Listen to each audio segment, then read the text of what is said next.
ವೇದಿಕೆ ಮೇಲೆ ಆಸೀನರಾಗಿರ್ತಕ್ಕಂಥ doctor police ಉಪಾಧ್ಯಕ್ಷರಾಗಿದ್ದಂಥ Ravi ಸಾಹೇಬ್ರಿಗೂ ಹಾಗೂ ನಮ್ಮ ಠಾಣೆಯ ಆರಕ್ಷಕ ನಿರೀಕ್ಷಕರಾದಂಥ ಅಮರೇಶ್ ಕೊಡ್ ಸಾಹೇಬ್ರಿಗೂ ಹಾಗೂ ಮಹಿಳಾ ಠಾಣೆ ಆರಕ್ಷಕ ನಿರೀಕ್ಷಕರಾದಂಥ ನವೀನ್ ಸಾಹೇಬ್ರಿಗೂ ಮತ್ತು ಈ ಕಾರ್ಯಕ್ರಮದ ಕೇಂದ್ರ ಬಂಧುವಾದಂತಹ ಕೃಷ್ಣಪ್ಪ ಸರ್ಗೂ ಮತ್ತು ಅವರ ಕುಟುಂಬದವರಿಗೂ ನಮ್ಮ ಎಲ್ಲ ಸಿಬ್ಬಂದಿ ಅಧಿಕಾರಿ ಸಿಬ್ಬಂದಿದವರಿಗೂ ಮತ್ತೆಲ್ಲ ಸಾರ್ವಜನಿಕರಿಗೂ ನಮಸ್ಕಾರಗಳು.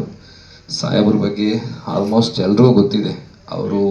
ಅವರ ವ್ಯಕ್ತಿತ್ವ ಎಂಥದ್ದು ಮತ್ತು ಅವ್ರಿಗೆ ಎಲ್ಲರ ಜೊತೆ ಹೇಗೆ ಬೆರೀತಾರೆ ಅಂತ ಎಲ್ರಿಗೂ ಗೊತ್ತಿದೆ.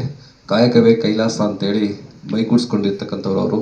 ಹೆಚ್ಚಿನದಾಗಿ ಇನ್ವಾಲ್ವ್ಮೆಂಟ್ ಯಾಕಂದರೆ ಯಾವ ಒಂದು ಇಲಾಖೆಯಲ್ಲಿ ಈ ಇಲಾಖೆಯಲ್ಲಿ ಸಿಗೋಂಥ ಒಂದು ವೇದಿಕೆ 24/7 ಮಾಡ್ತಕ್ಕಂಥ ಒಂದು ಕರ್ತವ್ಯ ಎಲ್ಲೂ ಸಿಗೋದಿಲ್ಲ.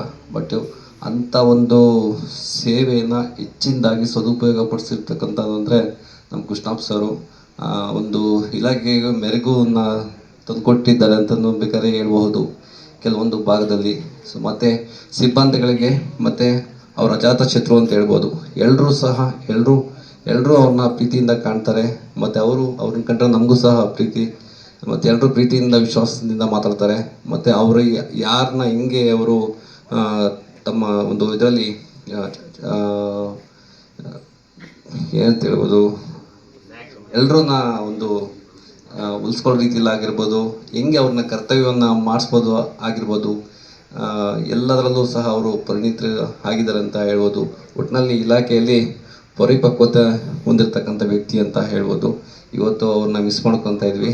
ಸರ್, ಮುಂದಿನ ನಿಮ್ಮ ಒಂದು ನಿವೃತ್ತಿ ಜೀವನ ಚೆನ್ನಾಗಿರಲಿ ಮತ್ತು ಒಳ್ಳೆಯದಾಗಲಿ, ಆರೋಗ್ಯ ಕೊಡಲಿ ಅಂತೇಳಿ ದೇವರಲ್ಲಿ ಪರಿಸ್ಥಿತಿ ನನ್ನ ಇಷ್ಟು ಮಾತನಾಡಲು ಅವಕಾಶ ಮಾಡಿಕೊಟ್ಟಂಥ ತಮಗೆಲ್ಲರಿಗೂ ಒಂದಿಸಿ ನನ್ನ ಮಾತನಾಡಿಸ್ತಾ ಇದ್ದೀನಿ.